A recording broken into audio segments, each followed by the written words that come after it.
This is the question asked in today's SkillTrack Daily Challenge. In the first line of input, we are given the values of R and C, and after that we are given a R cross C character matrix as input.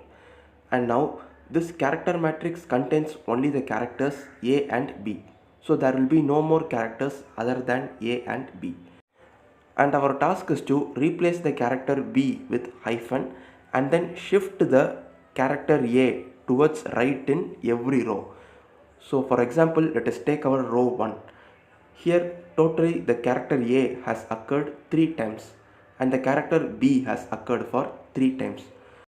So the characters B must be replaced with hyphen and the character A must be pulled towards the right. So after modifying as per the conditions given in the question, let us see how our row will be looking. So totally there are 3 B.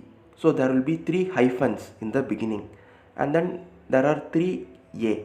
So those 3 A will be pulled towards right, and after that this is how the first row will be transformed into. So the character A are present in the right side and then the character B are replaced with hyphens.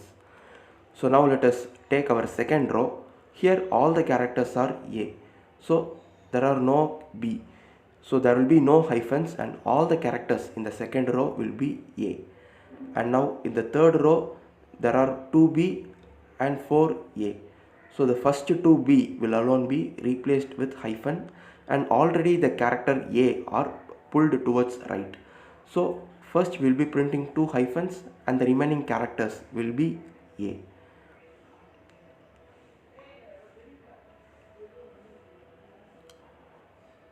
And now in our final row totally there are 5A and 1B.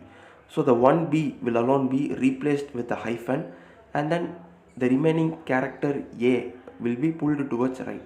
So 1 hyphen and then 5 character A. So that will be present in our fifth row. So after applying the conditions as given in the question, this is how our updated matrix will be looking like. So this is our expected output also. Now let us see how to write a C program for this. So first I am creating two integer variables R and C, and in the next line I am accepting the values of the integers R and C, and then I am creating a new character CH. So here we are not going to store our character in an array. So now we have to accept R cross C characters as input.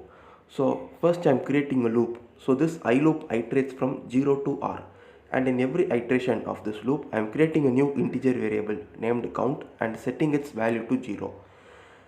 So we will be using this integer variable count to count the number of A in the every row. Still we haven't accepted the row, so I am creating a loop. So this J loop iterates from 0 to C, and in every iteration we will be accepting a character, and if the character is equal to A, then we increment the value of the variable count by 1. So count plus plus. So after the execution of the loop, we know the occurrences of A in the particular row. So now we have to print the updated row. So the character B must be replaced with hyphens and the character A must be pulled towards right. But we only know the count of occurrences of the character A. So again I am creating a loop. So this J loop again iterates from 0 to C because we have to print that many characters.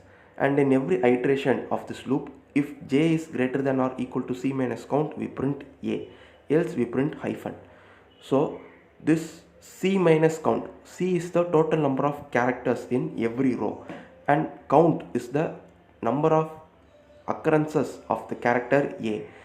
So C minus count would be the number of times hyphen must be printed, and the J loop iterates from 0 to C. So in every iteration, if J is greater than or equal to C minus count, it means that we have already printed hyphens.